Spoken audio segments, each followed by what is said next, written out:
Good morning all of you. आज हम पढ़ेंगे अपना 14 चैप्टर है ना, जो एक कविता है, इसका नाम है सबरी और इसके लेखक हैं डॉक्टर प्रेम भारती, मतलब की कवि है ना।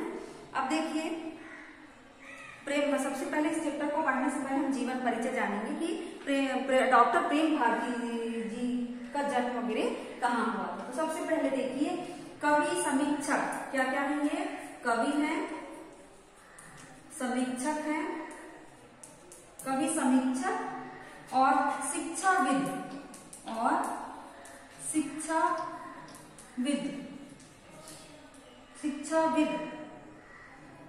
तीन उपाधि हैं इनके पास, कवि भी हैं, समीक्षक भी और शिक्षाविद भी हैं। ठीक है, इनका जन्म जो हुआ था 14 मार्च 1933। ठीक है, ये ऐसा आपको अपने से छोटा छोटा नोट्स बना लेना है, क्योंकि एग्जाम में, बोर्ड एग्जाम में क्वेश्चन ऐसे ही पूछे जाते हैं, है ना, कि कवि समीक्षक और शिक्षाविद, एक तरफ सही जोड़ियां मैच द कॉलम जो देते हैं उसमें दे दिया, और इस तरफ दो नाम और दे दिया, एक तो डॉक्टर प्रेम भारती का दे दिया और तुलसीदास का दे दिया, है ना। तो अगर अपने को मालूम है तो अपन उससे जो सही उसका मिलान कर देंगे। तो इसलिए पूरी तैयारी अपने को क्या करना है, अच्छे से करना है ना। तो इस प्रकार से जैसे हम यहाँ पर जीवन परिचय आपको लिख के बता रहे हैं, वैसे ही आपको कॉपी में क्या करना है, नोट करना है ना। ये हम शुरू से बोलते आए हैं और अभी भी आपको बोल रहे हैं, तो इस प्रकार से आपको अपने शॉर्टकट नोट्स बनाना है ना। तो ये हो गया फर्स्ट आपका। उसके बाद देखिए कहाँ हुआ था, 1933 को मध्य प्रदेश में हुआ था, है ना। बहुत कम लेखक या कवि मध्य प्रदेश में जन्मे हैं, है ना। और राजगढ़ ब्यावरा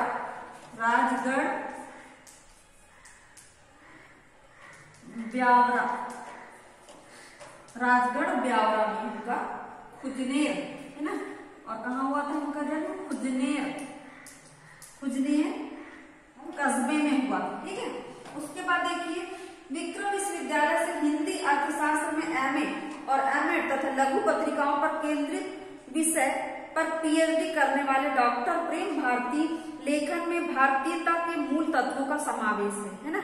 पीएचडी का मतलब होता है जिसको डॉक्टर की उपाधि मिल जाती है। ये जो चिकित्सक नहीं रहते, बल्कि किसी चीज में एक सब्जेक्ट लेके, एक विषय लेके उसको क्या करते हैं, खोज करते हैं, है ना, पूरा डिटेल जानते हैं, तो वो जो करते हैं उसको बोलते हैं पीएचडी। और इसीलिए जब पीएचडी उनका पूरा हो जाता है तो उनके नाम के आगे, मानो कि इनका नाम था प्रेम भारती, तो अब डॉक्टर क्यों लगने लगा, क्योंकि उन्होंने पीएचडी की है। और कौन से सब्जेक्ट से की है, हिंदी और अर्थशास्त्र से की है ना। हिंदी तो आप जानते हैं, उसके बाद अर्थशास्त्र मतलब इकोनॉमिक्स से इन्होंने पीएचडी की है। आगे देखिए आध्यात्म शिक्षा तथा साहित्य के अनेकायामी अनुभवों को अपनी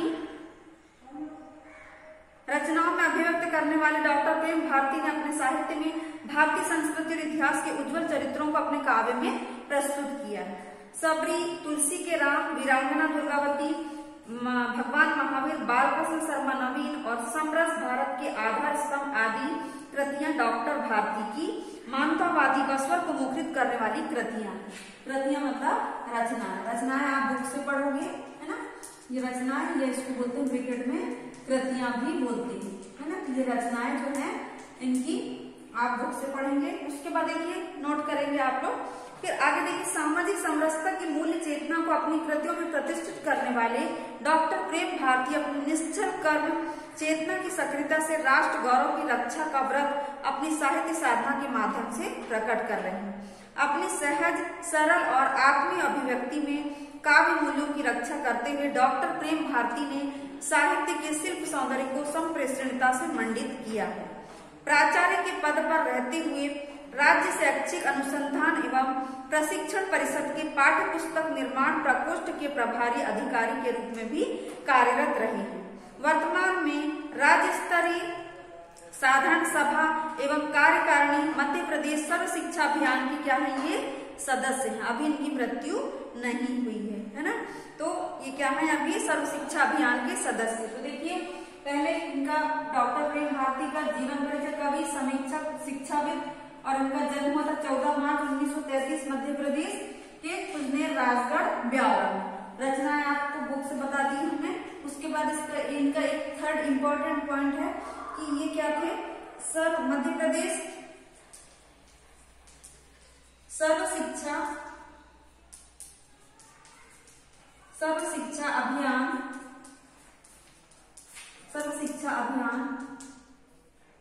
के सदस्य। ठीक है, यहाँ ये भी क्वेश्चन आ सकता है एग्जाम में कि सर्व शिक्षा अभियान के सदस्य के रूप में किसे स्थान दिया गया है, तो अपने को याद रखना चाहिए डॉक्टर प्रेम भारती जी को, है ना। सर्व शिक्षा अभियान का मतलब सभी क्या हो पढ़े लिखे हो, पढ़ना लिखना जिसको आता हो, है ना, तो वो हो गया सर्व शिक्षा अभियान। अब देखिए ये का जीवन परिचय हो गया। अब हम केंद्रीय भाव की ओर आ रहे हैं। ये जो सबरी है ये आप लोग जानते होंगे, है ना, कि भगवान राम को जिसने जूठे करके जो बेर खिलाए थे बड़े प्रेम भाव से, बहुत दिनों तक तो वो भगवान राम की मतलब इंतजार ही करती रही कि वो कब हमारी कुटिया में, कब मेरी कुटिया में पधारेंगे। तो उनके स्वागत के लिए उन्होंने बड़ा ही अच्छा मतलब तैयार करके रखा था अपने घर को, अपने घर के सामने, है ना, और उसके साथ ही उनको क्या खाने को देगी, तो बेर उसके घर के आजू बाजू जो जंगल थे वहां पर, कुटिया के आजू बाजू जंगल थे, उसमें से तोड़ी और उनको चक चक के देखा। क्यों देखा? ताकि उनको एक भी बेर खट्टे ना लगे, है ना, बड़ा प्रेम भाव था। जबकि हम जूठे बेर तो खाते नहीं, लेकिन भगवान राम ने देखा कि इन्होंने बड़े प्रेम भाव से बेर दी है, तो वो उस जूठे बेर को उन्होंने खाए और इस प्रकार सबरी का जीवन क्या हो गया, धन्य हो गया। तो उसी का वर्णन हम इस पाठ में पढ़ेंगे, है ना। प्रस्तुत काव्यांश, काव्यांश यानी कविता का अंश डॉक्टर प्रेम भारती को की लोकप्रिय कृति सबरी से उद्धृत, यानी सबसे प्रसिद्ध इनकी रचना है। सबरी के प्रख्यात पौराणिक प्रसंग में कवि ने कतिपय मौलिक और एकदम नई उद्भावनाओं को प्रकट किया है। सबरी का हृदय श्री राम के स्वागत हेतु प्रफुल्लता से परिपूर्ण हो उठता है, प्रफुल्लता यानी प्रसन्नता से। कवि ने सबरी के हृदय की उदारता और वात्सल्यता को संपूर्ण वन प्रांतर तक विस्तारित कर दिया है ना। उन्होंने सबरी के भीतर जागते द्वंद्व का चित्रण करते हुए उसकी स्वाभाविक गरिमा का एक साथ चित्रण किया है, यानी बड़ी खुश है वो, है ना, भगवान राम के आने की खबर में। यद्यपि श्री राम के स्वागत हित उसके पास उपयुक्त भौतिक संसाधन नहीं है। जैसे अगर हमारे यहाँ कोई बहुत अच्छे व्यक्ति आते हैं तो हम उनके स्वागत के लिए बहुत अच्छी अच्छी तैयारी करते हैं, घर को सजाते हैं, उनके खाने पीने के लिए बहुत अच्छे अच्छे व्यंजन बनाते हैं। लेकिन यहाँ पर सबरी जो है एक भीलनी है ना, और उसके पास कुछ भी नहीं है उनके स्वागत के लिए, तो वो अपने से ही मतलब जैसा बनता है वैसे सजा लेती है अपने घर को और खाने के लिए बेर रखती है ना। तो कवि ने इस प्रसंग में राम की आंखों में आंसुओं की छलछलाहट लाकर उसे एक नाम स्मृति विधान प्रदान किया है, यानी उसकी इतनी अच्छी भावपूर्ण विहलता को देखकर सबरी इतना अच्छा उनके लिए इंतजाम करती है तो और खाने के लिए बेर देती है, तो श्री राम की आंखों में आंसू आ जाते हैं और उनको उस प्रकार जब वो बेर देती है खाने के लिए तो उनको अपनी माँ कौशल्या की याद आ जाती है।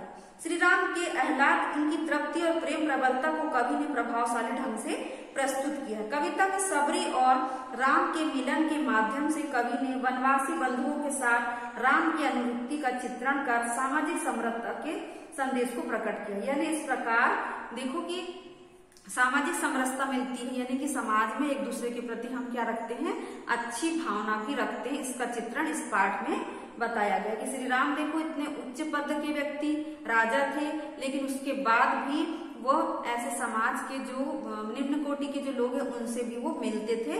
तो इस प्रकार उनके माध्यम से समाज में जो एक दूसरे के प्रति जो प्रेम भावना है उसको भी व्यक्त किया है। तो देखिए पहला पद, और सत्य ही राम वहां पर पता लगाते मुनिगण से सबरी की कुटिया तक आए प्रेम रूप के मधुवन से, है ना। अब सबरी की कुटिया में श्री राम के पहुंचने और वहां के वातावरण का चित्रण यहाँ पर कवि ने किया है। तो कहते हैं और सत्य ही सही में राम वहां पर पता लगाते हुए मुनिगण से, मुनियों से पता लगाते हुए सबरी की कुटिया में आए प्रेम रूप के मधुवन से। मधुवन यानी उद्यान या बगीचे में, प्रेम रूपी उद्यान या बगीचे में आ गए, आ रहे हैं, है ना। स्वागत का सुविधान वहां था, उन्होंने देखा कि स्वागत का सुंदर व्यवस्था वहां पर की गई थी, है ना। स्वयं प्रकृति का उपमागार, ऐसा लगता था कि मानव प्रकृति ने ही उसे सजा दिया है। जड़ चेतन सब भूल गया था। जड़ यानी कि जो जिसमें चेतना नहीं है और मतलब जड़ मतलब मूर्ख, और चेतन मतलब ये होता है जो जिसमें जान है। सब चीज ऐसा दिखाई दे रहा था, चाहे वहां की कोई निर्जीव वस्तु है चाहे सजीव वस्तु है, सब ऐसी दिखाई दे रही थी मानो कि सब सजा हो, है ना। जड़ चेतन सब भूल गया था, देख प्रभु का रूप प्रसाद, मतलब जैसे ही प्रभु का रूप देखा तो ऐसा लगा कि जड़ चेतन सभी क्या हो गया है सबरी ने, कि मैं सब भूल गई हूँ, है ना। पीत पावड़े पड़े हुए थे, वृक्षों के मधु वंदनवार, यानी कि कहते हैं कि वृक्षों के वंदनवार से, जैसे कि हम दिवाली में केले के वृक्ष लगा लगा के अपने घर को सजाते हैं ना, वैसे यहाँ पर कहते हैं कि उन्होंने वृक्षों की डालियों के माध्यम से वंदनवार सजाए थे, है ना। उसे चलकर ही कौशल सुत दशरथ पुत्र आए थे कुटिया के द्वार, और नीचे भी व्यवस्था की थी, जैसे नीचे किसी के स्वागत के लिए हम लोग वो जो मिलता है ना नीचे बिछाने का, वो बिछा देते, वैसे ही उन्होंने वहां पर फूल वगैरह सब बिछा दिए थे। उससे चलकर ही कौशल सुत यानी कि दशरथ के पुत्र आए थे कुटिया के द्वार। खड़ा गगन का दीप स्वयं, गगन का यानी आकाश का दीप, ऐसा लग रहा था सूर्य चमक रहा था, है ना। दिन के समय आए थे तो ऐसा लग रहा था कि खड़ा गगन का दीप स्वयं वहां पर आकर खड़ा हो गया।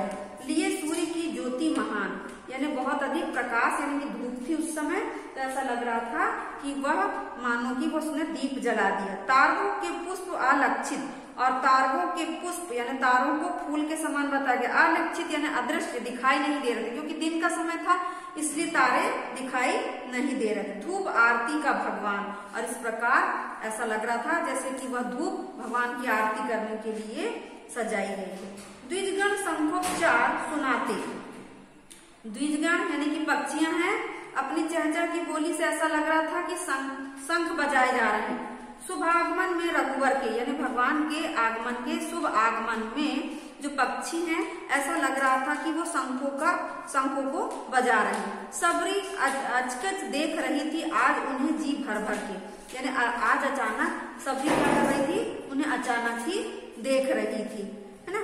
आगे देखिए, श्याम स्वर्ण तन कमल नयन थे, उनका कैसा शरीर था श्री राम का, श्याम या सांवला, स्वर्ण यानी कि सोने के समान, तन शरीर, कमल नयन थे, और उनके कमलों के समान क्या थे, नेत्र थे। जटा मुकुट सिर पर अभिराम, यानी सिर पर क्या थी, जटा, यानी कि उन्होंने जटा बनाए रखी थी, और वो कैसी दिखाई देती, अभिराम का मतलब होता है सुंदर या मोहक।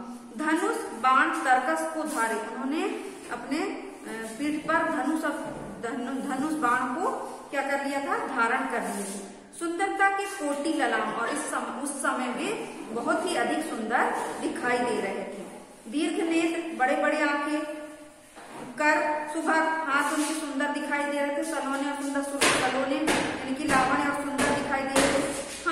हाँ, ये है अवध भुआल, और इस प्रकार सबरी समझ गई थी कि ये ही क्या है, अयोध्या के राजकुमार जो हैं। लेस मात्र संदेह नहीं, अब उसे थोड़ा भी संदेह नहीं रह गया था कि ये भगवान श्री राम नहीं है। आज हुई मैं अरे निहाल, और इस प्रकार अपने मन में कह रही कि आज मैं क्या हो गई हूँ, धन्य हो गई हूँ, है ना। आगे क्या बोलती है, वंदन में क्या गीत गाऊं, कहती है कि हे श्री राम जी, आपके वंदन में, आपके स्वागत में मैं कौन सा गीत गाऊं, कहाँ आरती का सामान, और इस प्रकार आरती का सामान ढूंढने लगती, इतनी खुश हो जाती है कि वह आरती का सामान ढूंढने लगती। उसकी मन विहलता पाकर हंसे तभी सानुज भगवान, और देखते हैं कि व्याकुल हो जाती, क्या करूं क्या नहीं, ऐसा सोचती है वो, है ना। तो इस प्रकार उसकी मन विफलता को यानी व्याकुलता को देखकर भगवान जो है, भगवान के अनुज, तभी सानुज भगवान और उनके जो अनुज है छोटे भाई लक्ष्मण, सभी हंसने लगे कि किस प्रकार से सबरी कर रही है। वाणी की अवरुद्ध प्रेम में परम शांति थी हर्ष विभोर, यानी कि उनकी वाणी में क्या था, अवरुद्ध थी, रुका हुआ था, मतलब अच्छे से बोल नहीं पा रही थी वो, है ना। खुश हो गई थी तो क्या बोलूं क्या नहीं। परम शांत थी हर्ष विभोर, और परंतु वो उस समय क्या थी, शांत थी और अत्यधिक मन में खुश थी। चरण पकड़ कर निरख रही थी, और भगवान श्री राम के चरणों को पकड़कर देख रही थी। पुनि पुनि कृपा सिंधु की ओर, इस प्रकार सिंधु यानी सागर, उनके सागर के समान जो नेत्र थे उसकी ओर बार बार वो देख रही थी। अब क्या बोलती है वो, मृगछाला का आसन देती, जब वो अंदर आ गए तो उन्हें मृगशाला का क्या कर रही थी, आसन दे रही थी। शुद्ध स्वच्छ तब दोनों यानी शुद्ध और साफ मृगशाला का आसन राम और लक्ष्मण दोनों को दे रही थी। और भोग हित बेर भेंट को लगी देखने कोनों को। और इस प्रकार बेर को भेंट देने के लिए उन्हें देखने लगी, कोने में देखने लगी, क्योंकि कोई बर्तन में थोड़ी रखा जाता है, गांव में बेरों को नीचे भी रख दिया जाता है तोड़कर जब लाते हैं तो कोनों को देखने लगी। वन से चुन चुन कर जो मीठे बेर नित्य वह लाई थी, बड़े प्रेम से उनको देने मन ही मन ललचाई थी। जो चुन चुन कर वन से जंगल से मीठे मीठे जो बेर है ना लाई थी, नित्य ने रोज बेर लेके आती थी, वो बड़े प्रेम से उनको देने मन ही मन ललचाई थी। इस प्रकार उसके मन में लालच आ गया था कि मैं कब भगवान श्री राम को ये बेर दे दूं, है ना। और फिर वह उन्हें बेर देती है। तो आज के लिए इतना काफी है। आगे जो है 3 जो पद है वो हम आपको नेक्स्ट वीडियो में बता देंगे। आपको क्या करना है, अभी जितना हमने पढ़ा है उसको एक बार रीडिंग करना है अच्छे से ध्यान से, और जीवन परिचय का जो इम्पोर्टेंट चीजें है वो नोट करना है। और इनको ये पद्यांश जितने समझाए गए हैं उनको एक बार अपने से समझ के देखना है कि क्या है। पहले मीनिंग आप लिख सकते हैं, है ना, और उसके बाद उसको जमा के देखिएगा कि हमसे बनना चाहिए, क्योंकि ये अर्थ आप लोग लिखेंगे नहीं, है ना, ये इसी से समझेंगे और उसके बाद बस क्वेश्चन आंसर हम आपको सेंड करेंगे। तो आज की कक्षा हम यही समाप्त करें। धन्यवाद बच्चों।